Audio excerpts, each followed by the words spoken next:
Hey students, welcome to another video. Let's talk about the new topic which is value.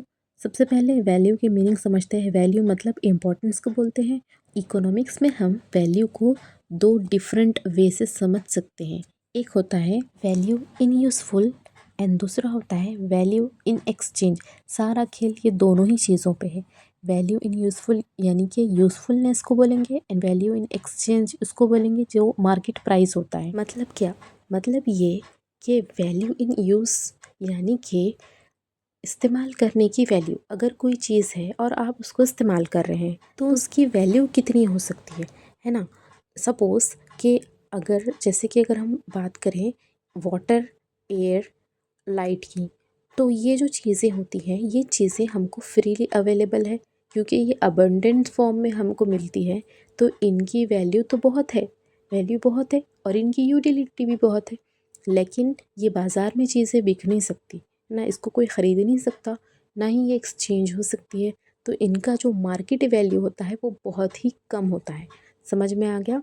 मतलब हम यहाँ पर value in use के बारे में बात कर रहे हैं कि ऐसी चीज़ जिनका वैल्यू तो है, डिमांड भी है, यूटिलिटी भी है, बट एक्सचेंज वैल्यू नहीं है, मतलब इनको हम बेच नहीं सकते।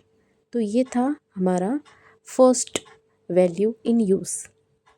अब समझते हैं value in exchange. Value in exchange क्या होता है?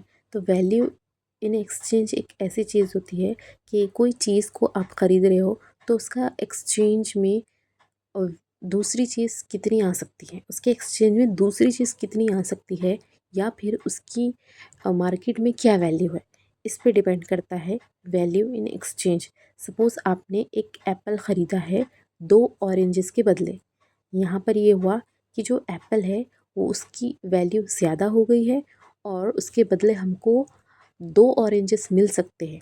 ओके, एक एप्पल के बदले हमें 2 ऑरेंजेस मिल सकते हैं। इसका मतलब एप्पल की वैल्यू ज़्यादा है।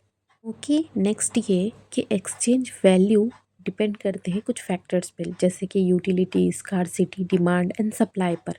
ओके, तो जब ये चेंज होगा तो जो वैल्यू होती है उसमें भी कुछ ना कुछ डिफरेंस आ ही सकता है। एक्सचेंज वैल्यू की बात हो रही है। ओके, एग्जाम्पल से समझते हैं। जैसे कि डायमंड और गोल्ड की बात करें तो ये डेली लाइफ में उतना इस्तेमाल नहीं होते क्योंकि ये रेयर होते हैं, इसलिए इनका इस्तेमाल ज़्यादा नहीं होता है।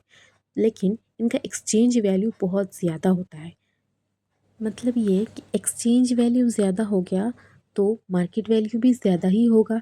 तो यहाँ पर जो है डायमंड और गोल्ड की अगर बात करें तो इनकी स्कार्सिटी ज़्यादा होती है, यानी स्कार्सिटी यानी कमी ज़्यादा हो गई तो इनका जो डिमांड है वो बहुत बढ़ जाता है। तो इनका जो एक्सचेंज वैल्यू है वो मार्केट में ज़्यादा होता है। तो कुछ इस तरह से इफ़ेक्ट आता है इन सब चीज़ों का वैल्यू के ऊपर मार्केट में। तो ये था हमारा वैल्यू।